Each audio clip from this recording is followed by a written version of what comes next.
Thank you very much for your kind words. Good evening, everybody.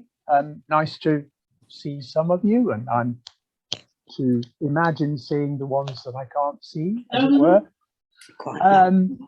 So let's go with Dorchester-on-Thames. What I want to do this evening, well, the title speaks for itself. I will attempt to do exactly what it says on the tin. But what I want to do is talk about a whole series of aspects of the Roman and early Saxon period in and immediately around Dorchester-on-Thames. Inevitably, I'll bring in a certain amount of old material, but I want to review as far as possible that material through the lens of this particular excavation here, which some of you visited, and I think it was actually in 2009, so a very long time ago indeed. That would have been only the second of 10 seasons of excavation in this quite small site within the southwest corner of the present-day village of Dorchester-on-Thames. I've located the site on the map here for you, though I'm sure most of you know exactly where it is. But we are, in terms of Romano-British geography, we are on a major route from the south coast, coming up through Silchester and then heading through Oxfordshire to Alchester, a key site on Akeman Street, the main Roman road between Verulamium and Cirencester, and then this road runs up and joins the line of Watling Street at Towcester. So that's where we are physically, and of course we are also on River Thames as well, as the name indicates. Coming back to our specific excavation, you see the site here in relation to key features of the local topography, particularly the Synodon Hills or the Whitnam Clumps, which you can see in the background of this image here. And here you're looking, as it were, back from that location to the village of Dorchester-on-Thames itself. Dorchester has a very long and, as it were, deep history, archaeologically speaking, with major sites of all periods from the Neolithic onwards. What we're looking at here is part of the later prehistoric into Roman sequence. Just to locate the River Thames for you, it's actually hidden away behind this tree line here. So it separates the Whitnam Clumps, and here we're looking at Castle Hill with its sequence from late Bronze Age through early and Middle Iron Age hill fort. And then if we look back across the river to Dorchester and to the location of our particular site, indicated by this tasteful red arrow, between the two, you will see the key site of the Dyke Hills, which I'll be referring to more than once later on in this talk. And you can actually see some of the extant earthworks of the Dyke Hills here in the middle part of this image. So that's by way of location. In terms of the Roman settlement, it's extensive. Its focus is an area here within the modern village, which from the later 2nd century onwards was enclosed with an earthwork defense. There is occupation to the north of the enclosed area. I haven't done anything about it on this particular plan.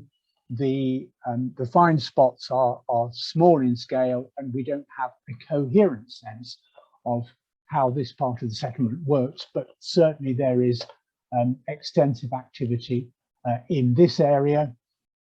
We have the focal area enclosed within defences, as you see here, and Dorchester Abbey is this feature here, so immediately outside the defended area.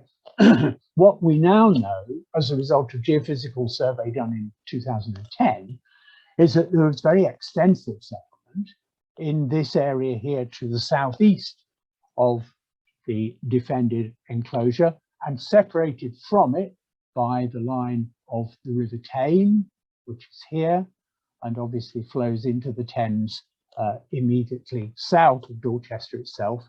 The main road from Silchester, which I mentioned earlier, pardon me, comes up from the north, but its direct line through the middle of Dorchester is not viable for topographical reasons. So it does a dogleg to the south of Dorchester, crosses the Thames just upstream from Shillingford, and then comes into Dorchester along this line here. And of course, this is what we're seeing at this point here on the geophysical survey, the line of the Roman road coming in to Dorchester from the southeast. Exactly what happens in this area here once it crosses the Thames is still a bit of an uncertain area, and that will be quite difficult, I think, to resolve because of the modern and in some cases much earlier development of this part of the village. So be aware of that as an issue. But clearly we have this very substantial addition to our understanding of the overall settled area of Dorchester. If we move back within the defended part of the Roman settlement, this is Shepherd Frere's plan from his second publication, his 1984 publication. And what you're looking at here is the southwestern corner of the Roman defended enclosure, with an axial north-south road here located by Frere at a number of locations, and importantly within our excavation, which is this red rectangle here, the north-south road appears at the eastern margin of our excavated area. We're not looking at the whole width of it, we have just a tiny slice of it within our excavation, and in fact you see a little bit of the surface of it here in this image on the left, which is otherwise there to give you a sense of the general character of the site and the deposits that we're dealing with in the later part of the Roman sequence. In fact, the part of the sequence which runs, I think, continuously through from the late Roman into the early Anglo-Saxon period. So coming back to our trench, we're now looking at it from the western end. The north-south Roman road is here in the eastern margin of the site. Generally speaking, we have a rather disappointing absence of structural features within the site. We might have expected in this particular location, fairly close to the center of the defended part of the settlement at least, so one would have thought in a fairly focal location, we might have expected to have seen roadside buildings on the western margin of the north-south road in the way that Frere had in several of his trenches. This is simply not the case. There are tiny hints of structures here, but of a kind which are, first of all, very difficult to see and understand, and secondly, very much cut about by other features. So the principal structural evidence that we have from this site is what we call the West Building, the front foundation of which you can see here, tastefully highlighted in yellow, and obviously 90%, 95% of this building lies outside the excavated area to the west. The building seems to sit within some sort of enclosure. We have ditches here and here with a nice central entrance pretty much on the line of what is likely to have been the central axis of this building. These enclosure features may post-date the building. We believe the initial construction of this building is, let's say, roughly in the middle of the 2nd century AD. I think the enclosure features may come a little bit later. And then within this complex, there are various features, of which a well at this location is one of the most important. This building seems then to survive through most, if not all, of the Roman period, and we'll see it again at a later stage.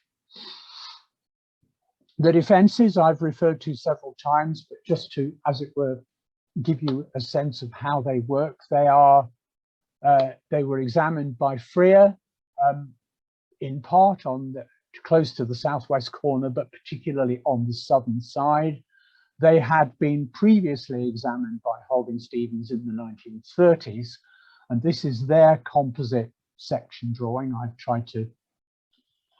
I've had to play with it because I've had to reverse it to line it up with Freer's composite section for comparative purposes. This is one of Hogg and Stevens's sections showing, so we have earthwork defences of the later 2nd century, as I mentioned already, and then a very typical sequence for a Romano-British settlement.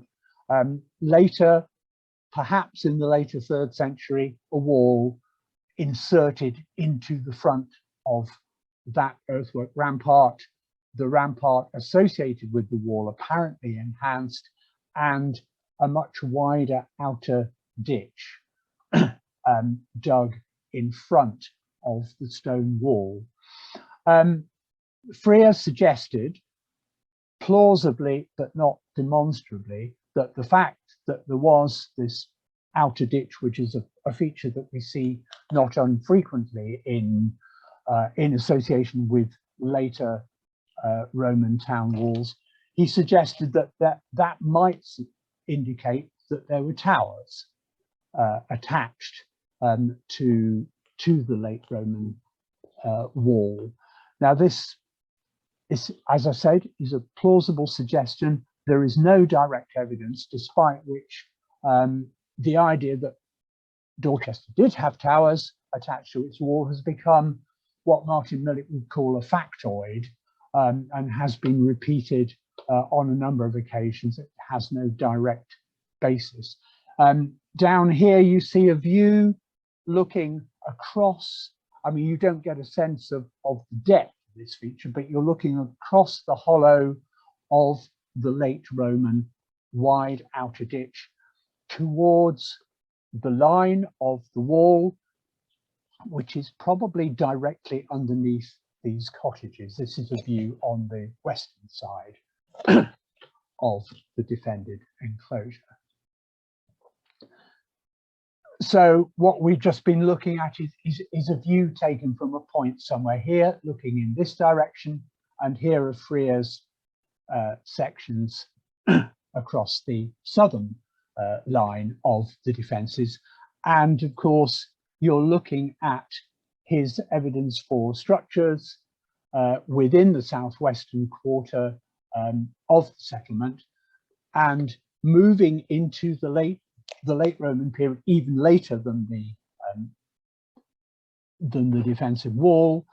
We have some very important evidence, particularly for this little building here, which you see up on the top left of the image, building 1-1, for which Freer has a pretty good coin-based terminus post quem, probably of AD 395 or thereabouts, which, if we take it at face value, and I have no particular reason not to, suggests very strongly that we're looking here at what is likely to be an early 5th century building directly alongside the main north-south road. And just to underline the point about intensive, very late Roman activity within Frere's excavated areas of Dorchester, here's a collection of classic late Roman pottery. Many of these Oxford colour-coated ware types belong to the second half of the 4th century. These vessels are all, as it happens, from Frere's site A down here, adjacent to the southern defences. So if we move back into our excavation area here at the north end of the allotments, let's look at some aspects of the latest Roman material culture. You may or may not be able to make out anything on these little items here.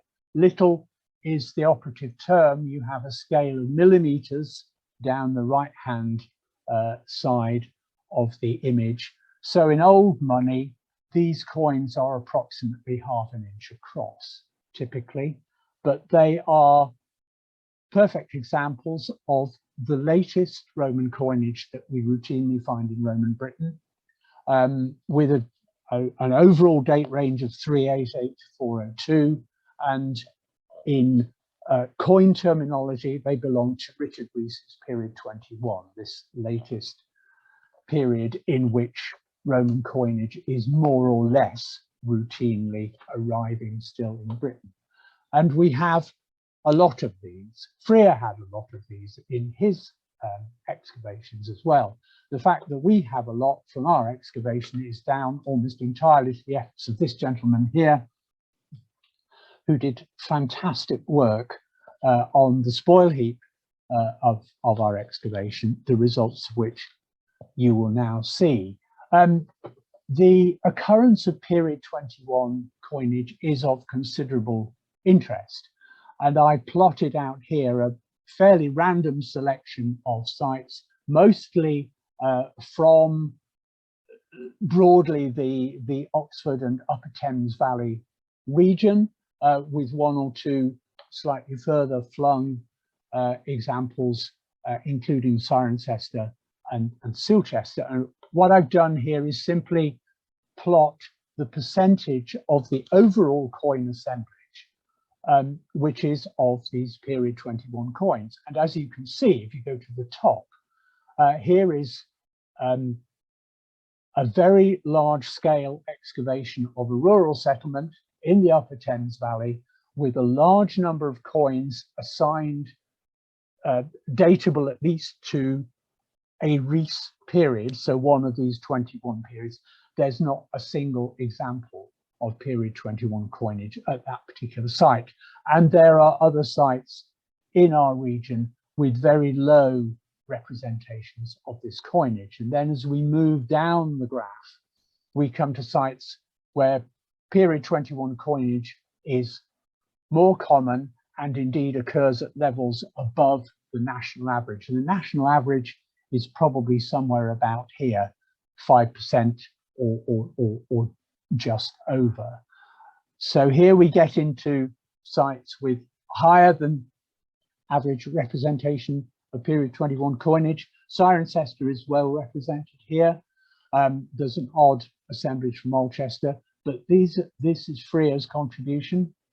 But here is our site in the allotments. So out of 841 coins assigned to a Rees period, 31.5% are of this one period from 388 to 402. And as this note here says, sadly, many of them are simply metal detected finds from the spoil heap. So we boost the percentage representation of period 21 coins at our site very substantially as a result of regular use of a metal detector on the excavation spoil heap.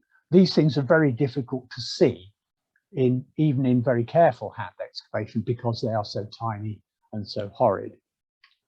But we have other things as well. from this site. We have three nice examples of Hawks type 1B buckles. So this is a type of buckle which is assigned, I think, by common consent to the latest part of the 4th century AD. This is the only one of our three that has the surviving buckle plate with it. You won't be able to see this, I'm fairly sure, but with the eye of faith, and if you look at it, in the right way, we are fairly confident that the buckle plate carries a representation of paired peacocks, which appear on well-known examples from Tripontium and one from Catterick, and there are others from elsewhere in Roman Britain. This is a type of what we might loosely call semi-official late Roman metalwork, not necessarily strictly military in terms of its associations, but not, I think, just the sort of kit that is worn by anybody, whoever they might be. I think there are particular associations that we can suggest relate to this material. It's not uncommon, this type of material in our region. This is an old map, the one on the left. More recent finds of both late Roman, and I've put official in quotation marks, that general category of metalwork, and also more recent finds of coin hoards that end with issues of period 21 that we've been talking about. These are all shown by red characters on this plan. Here's another piece of late Roman military, I nearly fell into the trap. Late Roman metalwork, possibly with military associations. It's a strap end from another one of these belt sets. And here is a very recent overall map of the distribution of this kind of metalwork in general. So all belt fittings, as this heading says. And you can see it runs in a great swathe from East Anglia through our region. And of course, we're right in the middle of this distribution here, into the southwest, but not really into the far southwest, and then a good spread of this material up the east side of the country through Lincolnshire into East Yorkshire. But despite the fact that some of this material is undoubtedly military in character, though not necessarily the pieces we're looking at here, this sort of material is very uncommon in the military zone and on Hadrian's Wall for reasons which one could debate, I think, at great length.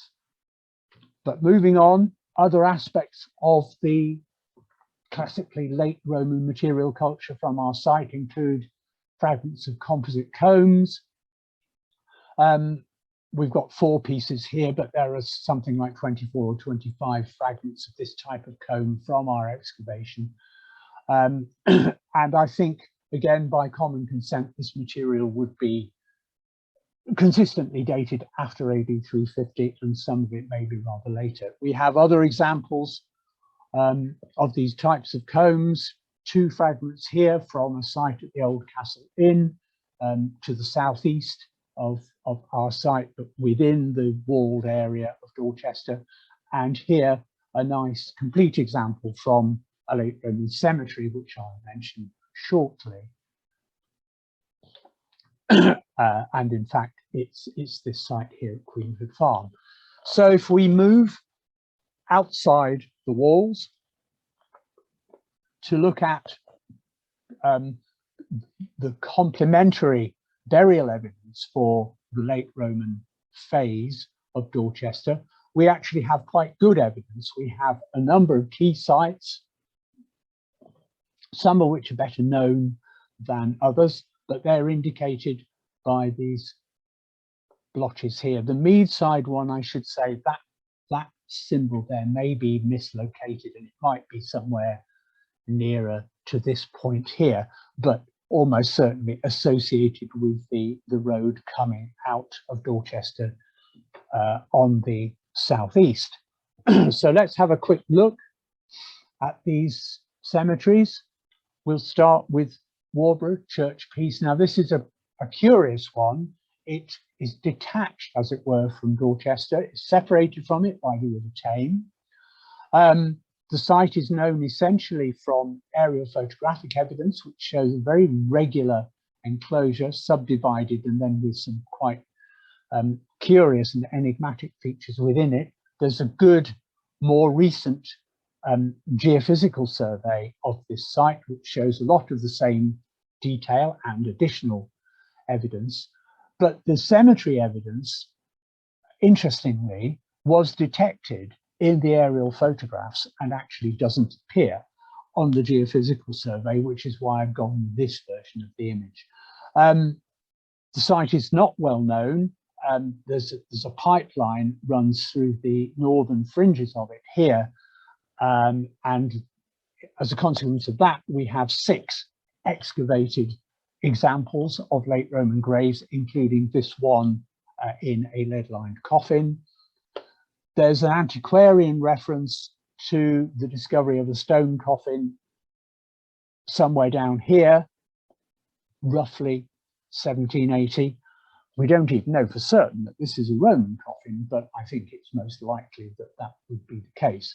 So there's a great deal that we don't understand and would like to know much more about in relation to this particular cemetery, but its size and layout suggests to me very strongly that it must be associated with Dorchester rather than perhaps simply with adjacent rural settlements. So if we move from there to Queenford Farm, again, if you like, this is old evidence, 2 phases of excavation, 1972, 1981, with a total of 164 burials, but so much of this site has been lost. The suggested possible burial population figure might be as high as a couple of thousand.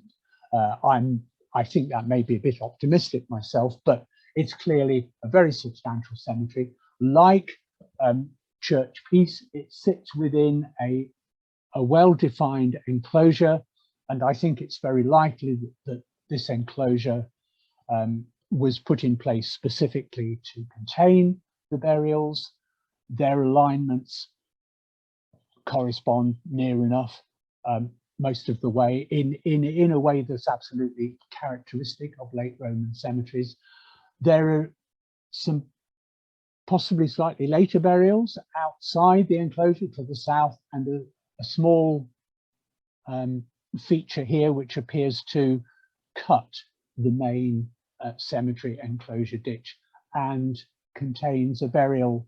Well, it contains a couple of burials, but what seems to be the important one in the middle of this little subsidiary enclosure is the one which produced the complete composite comb, which you saw in an earlier image. Much more recently, we've started to put together a picture of a southern cemetery in Whitnam Lane, immediately outside the walled part of Dorchester. And I apologize for this horrible slide, which is a real mashup of all kinds of images. 2 significant samples of this cemetery have been excavated by 2 different contracting archaeological companies. This half has been published and this half has not. But we're looking at some familiar characteristics. We have an east-west aligned boundary ditch, which seems to establish the alignment of the great majority of these burials. Like the Queenford Farm burials, which I should have mentioned when I was talking about that site, the great majority of the burials are unaccompanied. There are no grave goods. Some of them are in coffins. Some of them, interestingly, in this particular site, have stone insertions into the grave, whether these are packing stones around wooden coffins or whether they're serving some slightly different function. is a little bit uncertain because of the lack of direct dating material. We have a single radiocarbon date from this burial here, which gives us an absolutely classic broad late Roman span from the middle of the 3rd century to the end of the 4th, which is pretty much what you would expect. Of course, the extent to which that single date is representative of the chronology of the cemetery as a whole is anybody's guess. I mean, it might be telling us the whole story, but there's absolutely no guarantee that that is really the case. But it's a very useful addition to our understanding of the pattern of burial around Roman Dorchester. Then, of course, we move to the Dyke Hills, where we have something completely different. Here, so Dorchester lies immediately at the, as it were, off the northern end of this image. Here are the earthworks of the Dyke Hills, which you saw much earlier on in that aerial view. Here in 1874, as some of you I'm sure will know, were recovered 2 very important burials. One here with components of a belt set, and a closely associated female with a curious mixture of late Romano-British and early Anglo-Saxon metalwork associated. Here is the Ashmolean Museum's very well-known reconstruction of the late belt set. And as I say, the initial discovery is 1874. The material was published in the, I can't even remember now, I was going to say the 50s, I think in the 50s. And then in 1961, we have a seminal paper, this one that I've referred to here by Hawkes and Dunning in Medieval Archaeology, which launched a whole industry of discussion about the significance of this type of metalwork in burial contexts, both in Britain and on the near continent. And some of those discussions go on to this very day. But as you can see, there is a second red triangle on this plan, and that is this material derives from that location, which you can see in the foreground here. And I can't resist labeling this the curious incident of the dog in the dike. We have here an attempt, the results of an archaeological attempt to clear up a piece of vandalism, basically, on the inner of the 2 dikes of the Dyke Hills. But without very much doubt, what we have here is a burial which is exactly comparable in character to the male 1874 burial with the belt set, and in this case, demonstrably, I think, with a weapon. There were probably weapons associated with the 1874 burial, but much of the ironwork was lost. Some of it was apparently thrown away, was not kept, whatever, it was not considered important. Anyway, to cut a long story short, what I think we're looking at here are representatives of a community, probably a small community of genuinely military character, belonging to the earliest decades of the 5th century, based on the parallels and the continental dating of some of the metalwork. And these people are burying their dead in a very in-your-face location in the top of the dikes, about 300 meters due south of the walled settlement of Dorchester, which is right here.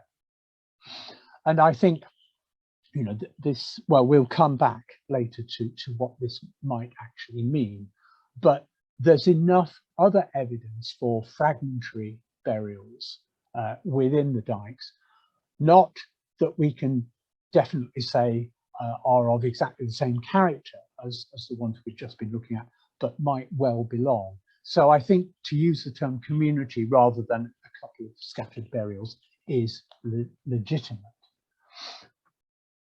Jumping back then inside the walls to our excavation site, we move forward from the very end of the 4th century and perhaps the first decade or two of the 5th into what I'm loosely calling our first early Anglo-Saxon phase. The archaeology of the site in this period, indeed running through from the late Roman period, is characterized very largely by what seems to be potentially a sequence of midden deposits in this sort of area here, with a fairly close association with a ditch and a paired ditch, so presumably some sort of enclosure with a rather poorly defined entrance at this point here. Now, the one aspect of the character of this, as you will see, this ditch slices right through the west building, and here in the bottom left you can see it doing exactly that. But it's not a particularly substantial ditch. It's not it's wide enough, but it's not very deep, shallow profile for most of its length. So exactly what it is for is slightly uncertain. I think we can be fairly confident that the alignment suggests that it's going to respect the location of the axial north-south road, which is certainly still in place at the beginning of the 5th century. Our latest road surface in this sort of area here, a bit like Frere's little stone building that we saw earlier, has a nice coin-based TPQ of 395. So some version of the road, I think, is still going strong in the 5th century, at least. Other things that are going on, the enclosure associated with the west building, of course, the west building has disappeared, but the enclosure ditch, interestingly, appears to be recut in the early Saxon period. There's enough early Saxon material from this ditch to allow us to be fairly clear about that. Indeed, where Frere sampled this ditch at this location here, this is these 3 blobs are 3 of his little trenches from 1963, where Frere sampled this ditch in 1963. He interpreted the results as indicating a wall trench of an Anglo-Saxon building. Well, we can be confident that that is not the case, but the early Saxon date, I think, is not in doubt. So we have 2 sets of linear features of early Saxon date on rather contrasting alignments, and one might, I think, reasonably suggest that they actually belong to slightly different phases of activity. We can't separate them on the basis of the dating evidence that we have. And then outside this potential enclosure, we have a scruffy little sunken featured building alongside the Roman road and a shallow pit associated with it. Here's our sunken featured building. It's very small, but it has the classic arrangement of a post hole at each end in the way that you would expect.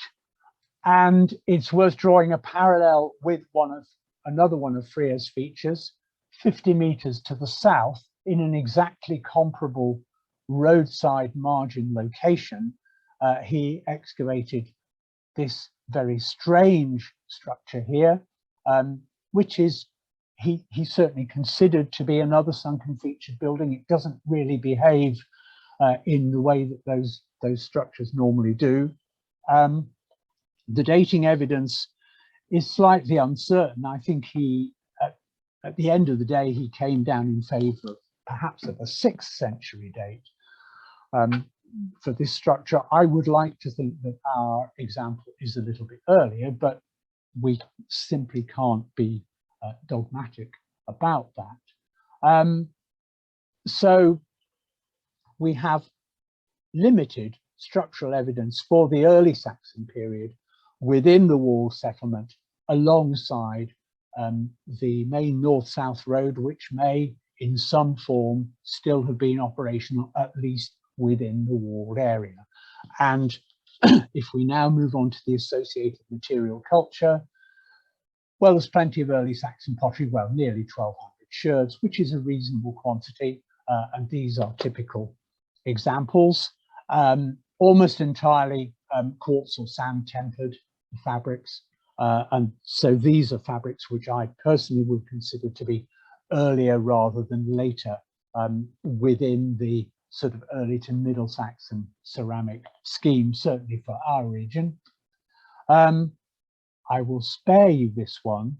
No, I won't, because this is quite interesting. What I've done here is I've looked at the successive stages of our sequence of midden deposits, which I've mentioned already. So we're looking entirely at the early to middle Anglo-Saxon sequence here, not the late Roman sequence, and tried to see if there were any significant trends in the representation of major wear groups of Roman pottery within these deposits. And what you will see is that if you prefer to look at the numbers rather than the spaghetti of interlocking coloured lines down here, first of all, the representation of early Anglo-Saxon pottery is at a very low level indeed, both recorded by sherd count and by weight. In terms of the Roman pottery, probably the most significant trend is a gentle upward rise through these successive deposits in the representation of late Roman fine wares, and that will mean almost entirely Oxford colour-coated wares, so locally available, locally and sort of sub-regionally available material, but increasing as a proportion of the overall pottery assemblage through time in these deposits. We can come back to what that might mean later on if you so wish, but I think it's just worth making that particular point. Other aspects of the material culture, particularly in these phases, there's a lot of reuse of Roman, not only Roman pottery, but also slightly bizarrely Roman ceramic building material. We have a number of examples of pieces of tile cut down into disc shapes. They go in for, particularly for trimming these sherds. And I should say, if you look at this part of the image here, period 7 is late Roman, period 8A is early Saxon, period 8B is early to middle Saxon, and 8 is generically Saxon, not subdivided. And you will see that we have a lot of trimmed sherds in these Saxon contexts, and this is all recycled Roman material. Interestingly, David mentioned our collection of relief pattern tiles. Here's most of them, not quite all of them. Most of these come from post-Roman contexts as well. There's an awful lot of Roman material being, I think, actually brought into the site, because these tiles, and here David may not agree with me, I think these are most likely to have derived from a bathhouse potentially associated with a mancio. We can argue about that if you like later on, I don't mind. But the point is, the structure from which these tiles came was definitely not within our excavated area. It was somewhere not very far away, but it was not within our excavated area. So somebody was pulling this building apart and then chucking the components around, or doing something perhaps a little bit more interesting with these components within the area of our excavation. I won't go into that one. So moving now into the later part of our Anglo-Saxon sequence, the ditches that we've seen in the first phase have disappeared. The sunken featured building has disappeared. the spread of midden-like, loosely speaking, midden-like material continues to be there, but within it are, I think, more structures. I'm reasonably happy with this one. Unfortunately, I actually depressingly don't have really good photographs to show you. So we have a little bit of a platform here with defined edges in part on it, particularly on its northern and southern sides. Something similar here, not quite so well defined and obviously not completely within the excavated area.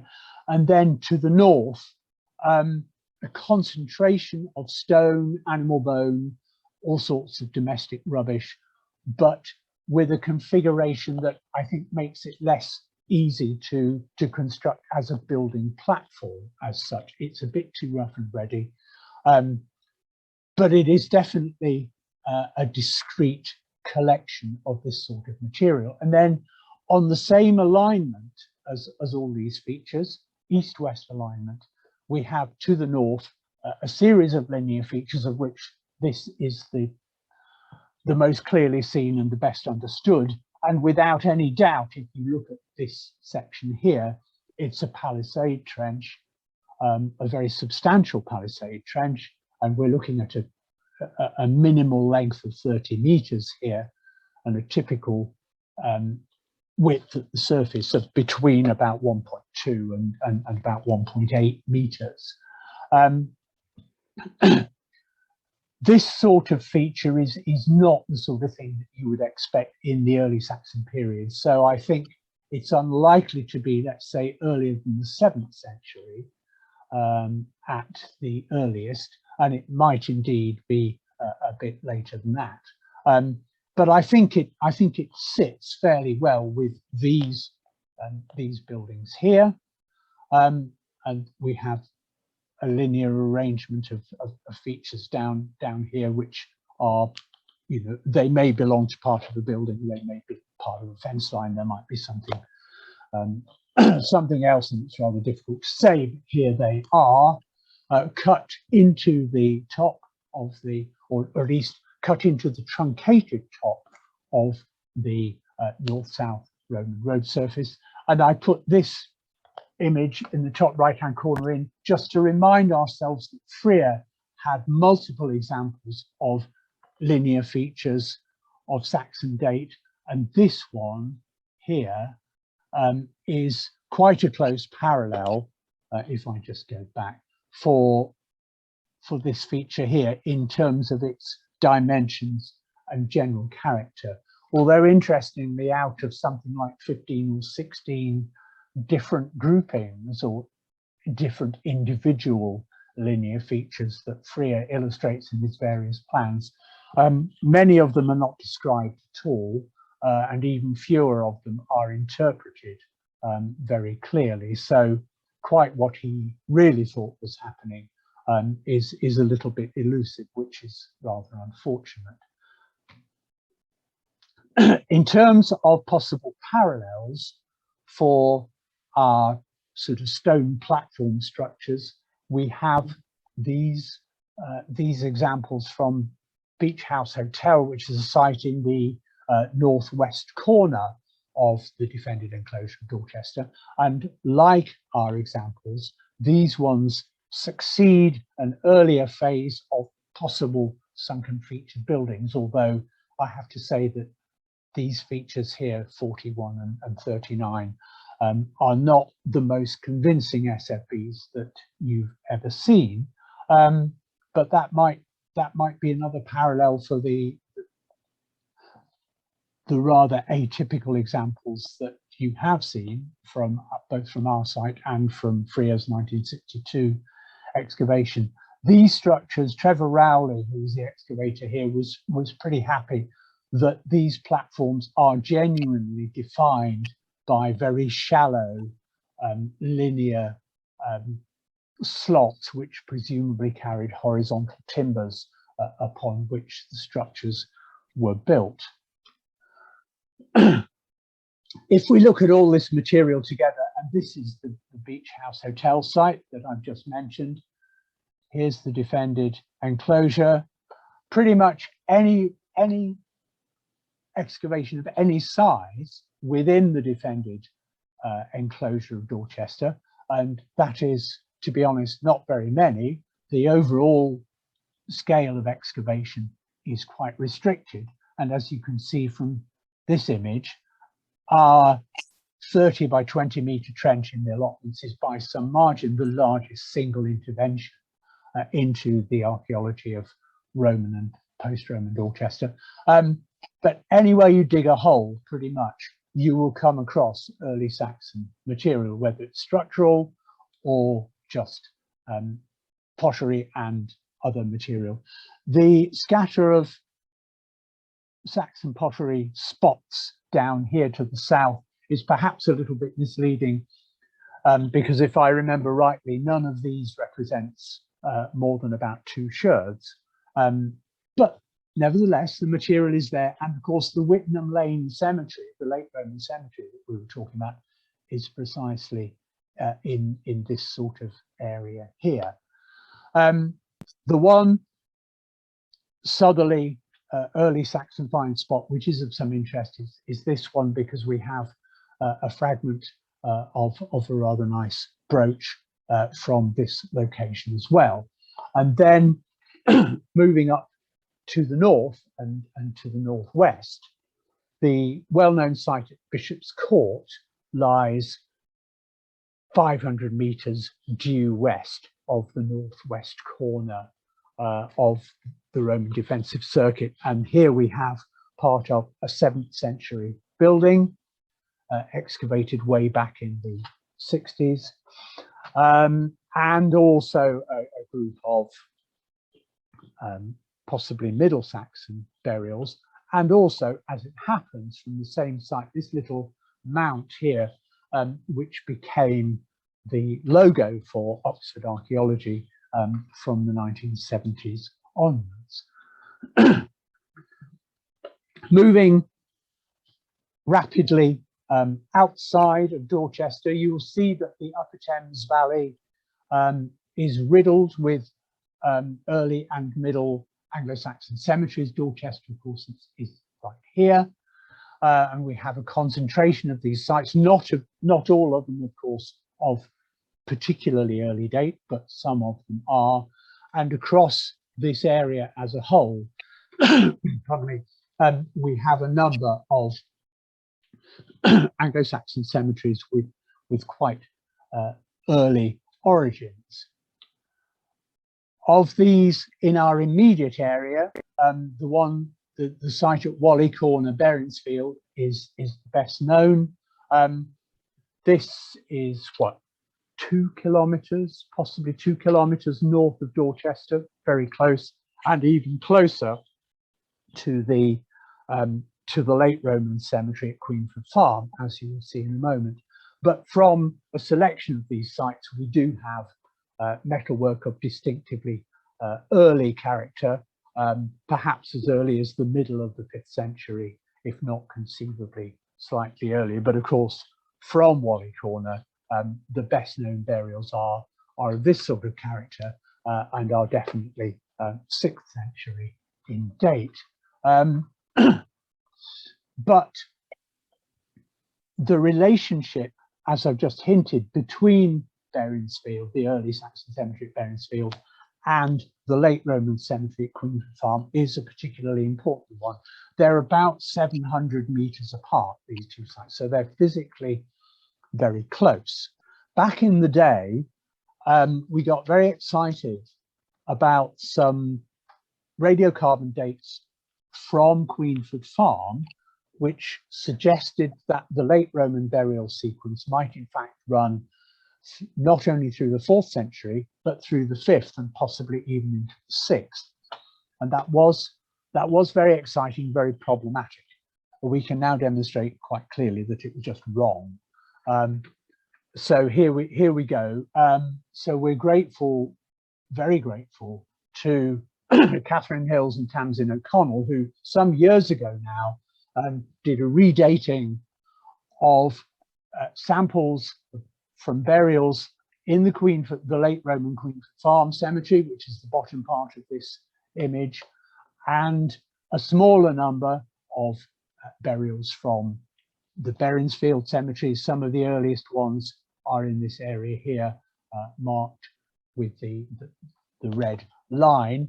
And as you can see, the dating profile of the late Roman Queen's Farm burials is quite interesting. Clearly, some of these burials go right up to the end of the 4th century and quite possibly into the early 5th. And there's almost an overlap between this latest Queen's Farm burial and the earliest dated Berensfield burial. I think it's this one here. Almost, but not quite. And the clearest characteristics of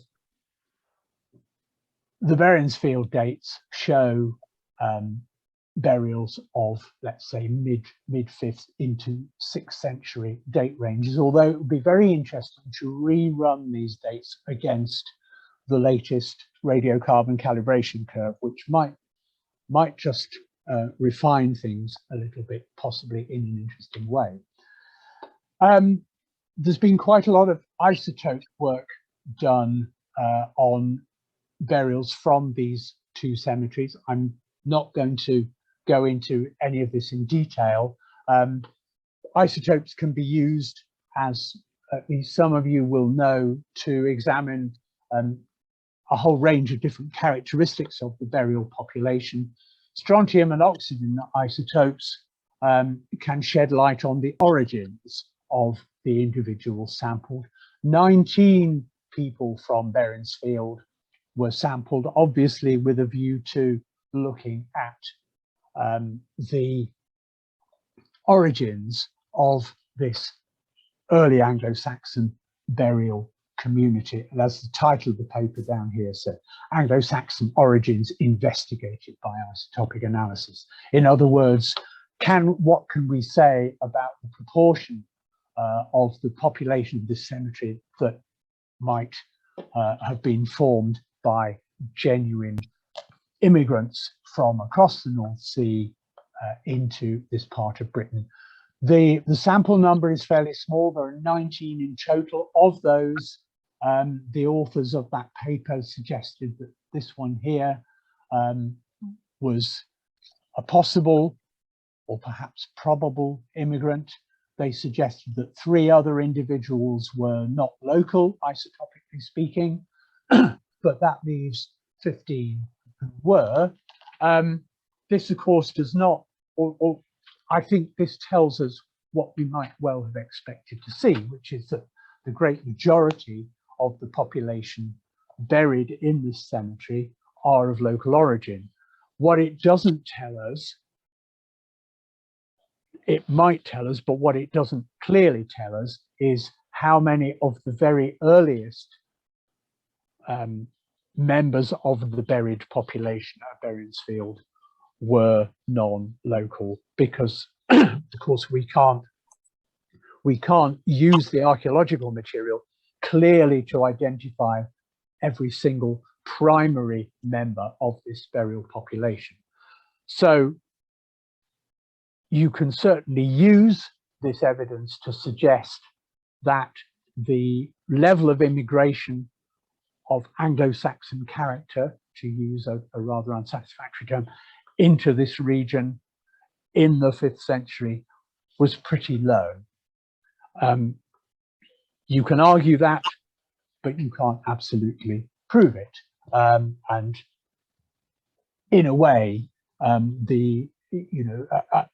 the evidence as it stands, we're down to, up to a point at least, to sort of questions of opinion and matters of personal preference in terms of the balance between, as it were, acculturation. The Romano-British population becomes Anglo-Saxon because they take on Anglo-Saxon material culture characteristics on the one hand, or on the other hand, a higher degree of population replacement by immigrants over this sort of period.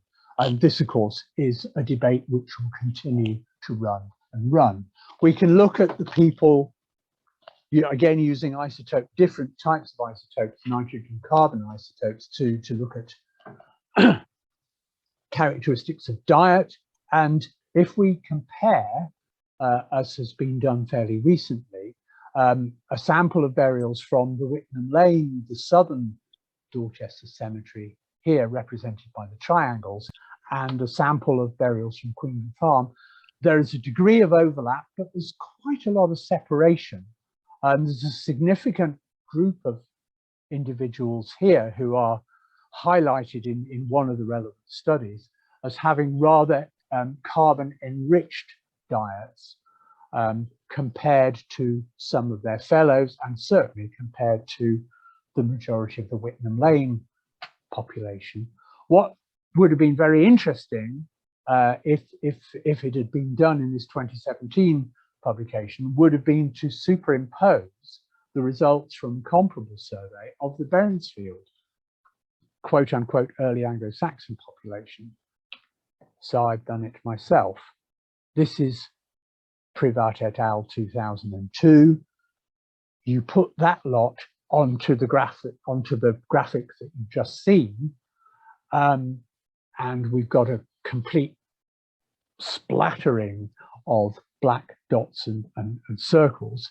And what this shows, I think, is a fairly close correspondence in dietary terms between the early Anglo-Saxon, quote unquote, Berensfield Whalley Corner population and the Whitnam Lane, southern Dorchester, quote unquote, late Roman cemetery in particular. And the Queenford Farm carbon enriched people still stand out as rather different.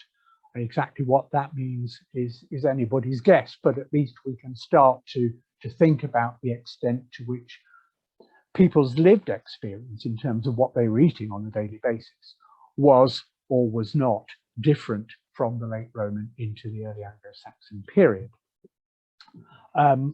Just very rapidly to bring in a couple of other local sites.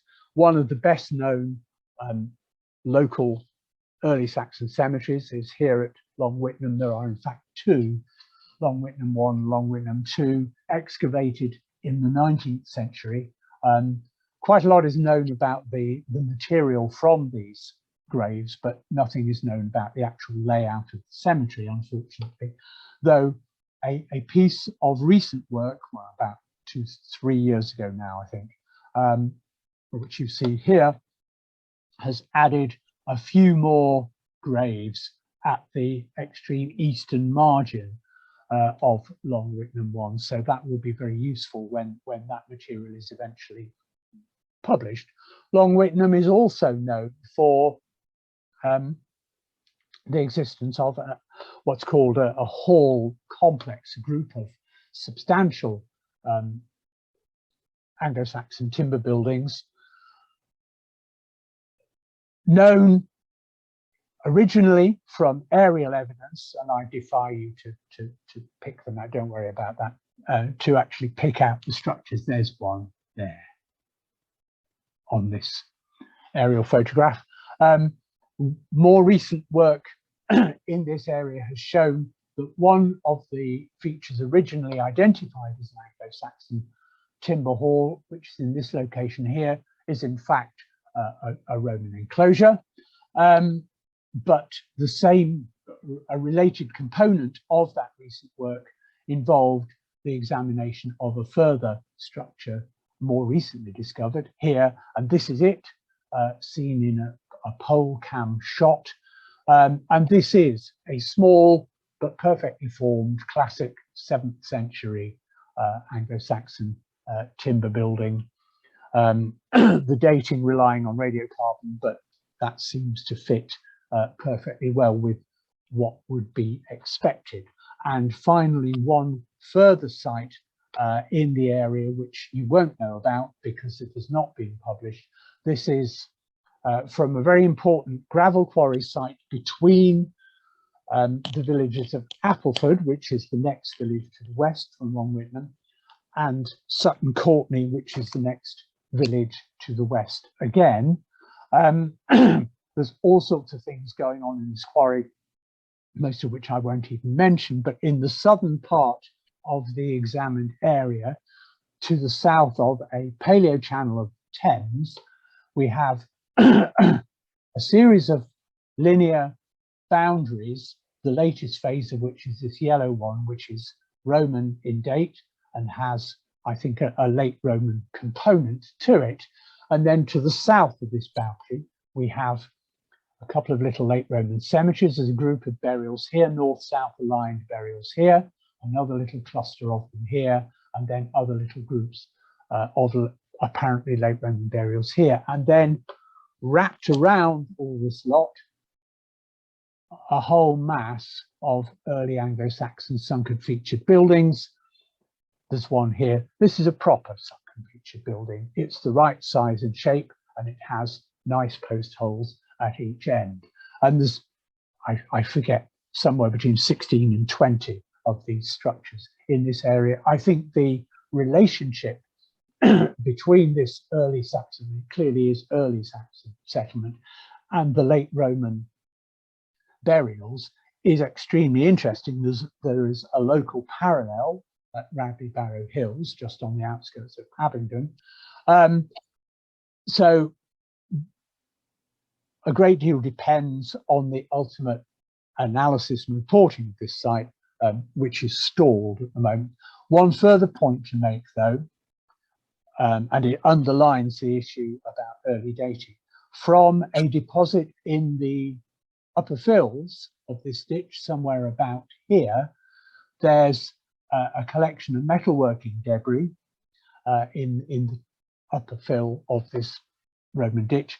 And that metalworking debris includes this rather unlovely looking thing. You're looking at three views of the same thing, but it is in fact an early Saxon button brooch still attached to its casting sprue.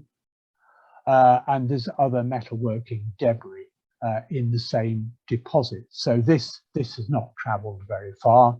There is early Saxon metalworking going on this very site somewhere. So that's just another addition to a general picture of intensive activity in the region. So to try and sum up, a quick summary from the, as it were, from the late Romano-British end. I will not insult your intelligences by reading this to you. You can see it yourself, but I will underline the highlighted point, the absolute chronology of our sequence of midden deposits from the excavation site in the allotments within the walled area of Dorchester is uncertain. The dating relies entirely, with a single radiocarbon date exception, the dating relies entirely upon our understanding of redeposited Roman material and early Saxon pottery, which is not easily dated. We have an important group of cemeteries, as I've shown you, one of which almost overlaps chronologically with Berensfield, Wally Corner, but essentially they are sequential, and then a very different community of people burying its dead in the Dyke Hills. So how do we attempt to understand what we think is happening in the latest Roman period within the walls? Well, if we think about the collapse of Roman Britain at the end of the period, in the first quarter, certainly in the first half of the 5th century, we can look at it from several different viewpoints. The concept of the failed state is an interesting one. If we think about just the location of Dorchester in relation to possible late Roman provincial boundaries within Britain, and there are lots of different ways of drawing that map, and I've just shown two of them here, Roger White's version of Britannia Prima, Peter Solway's earlier version. whichever way you draw it, Dorchester is pretty close, I think, to a set of provincial boundaries, and that might have encouraged a small number of persons to, I would suggest, to set themselves up in a position of power which was remote from other potential competing centres of power in this period. We have to see these developments in the context of the early 5th century isolation of Britain from Central Western Roman authority and the consequent disintegration of administrative frameworks, perhaps initially at diocesan level and then more locally. The cycle of the command economy was broken. Taxes were not leaving Britain and money to pay the military was not coming in. And of course, there still were military in Roman Britain at this point. The idea that what was left of the Roman army in Britain marched out in AD 410 is simply nonsense. In Britain, centralized tax gathering structures were rendered redundant. So the disappearance of this fundamental function of state machinery had major consequences at all levels. Amongst others, any incentive to maintain infrastructure, already, I would think, in qualitative decline, was effectively lost. Industries that were dependent upon the monetary economy had to modify operations or fail. Ultimately, localization of power was almost inevitable, and I think that this is what we see at Dorchester. The exact processes and timescale remain uncertain, and the identities of the people involved in the various stages of these proceedings remain subject of debate. If we go to the other end, as it were, and think about what our early Saxon evidence is suggesting, we can't get away from the fact that Dorchester is an important focus, both at local and arguably at regional level, and ultimately forms a primary focus for the Garissa, out of which developed this regional power centre and the early heartland of the West Saxons. And this is all related to work by Helena Hamerow, which I'm not competent in any way to comment on, but which I think is very good and presents an extremely plausible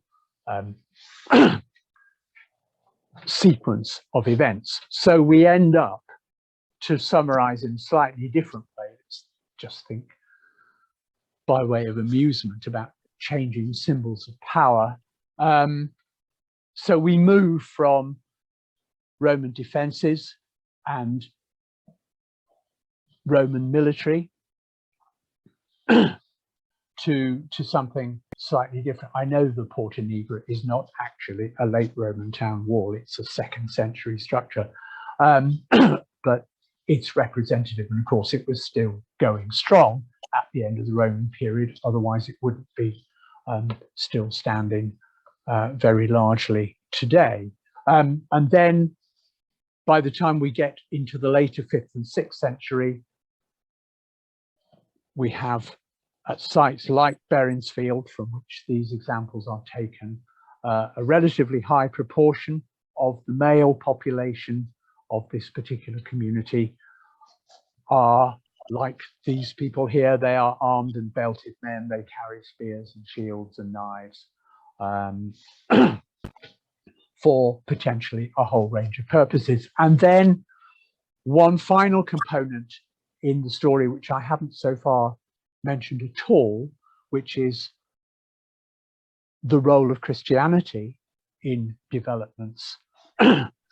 Both in the late Roman period, we know nothing about the presence or the effect, actual, possible or not, within Dorchester itself of the Christianization of the late Roman Empire. This remarkable object here is a grave good from the Long Whitnam 1 cemetery. It's a Frankish wooden vessel decorated with copper alloy plates of biblical scenes. The chronology is slightly unclear, but might actually belong in the 5th century rather than the 6th, though I'm very happy to be corrected on that by people who know more about it than I do. And then we have the question, well, under what circumstances does this object arrive in the burial of a child, interestingly, in the Long Whitnam cemetery? And I think I'm right in saying that the burial itself is dated to the 6th century, but the object might be slightly earlier. Is this something that has survived in a local community out of late Roman, latest Roman activity in the Dorchester area, or has it arrived as an imported grave good? And depending on how you see the answer to that question, obviously, you have very different interpretations of the significance of the object. We're now moving into territory which is way beyond my brief. And of course, Christianity becomes very clearly and unequivocally associated with Dorchester in about AD 635 with the imposition of Birinus as the first Anglo-Saxon, well, the first bishop of the West Saxons.